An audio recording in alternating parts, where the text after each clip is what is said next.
நட்டப்புறம் முன்னுதாரணமாக இந்த முறை நாங்கள் நாட்டி காட்டுறோம். நெல்லு குறைய விளைச்சல் கூட 15 நாளைக்கு முந்தி பதியம் போட்டோம்டா இதே மாதிரி வரும் இல்லாமல் பரல்ல கொஞ்சம் களி எடுத்து போடுறோம், போட்டு தட்டில் போடுறோம், போட்டு தண்ணி அடிச்சு விடுறோம். அவ்வளோதான் இது வேலை.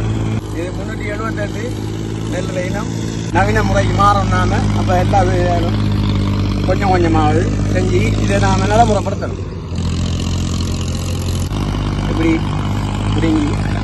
இப்படி போட்டு வாரம் குனிங்கிறது தான் பரிசுட் முறை.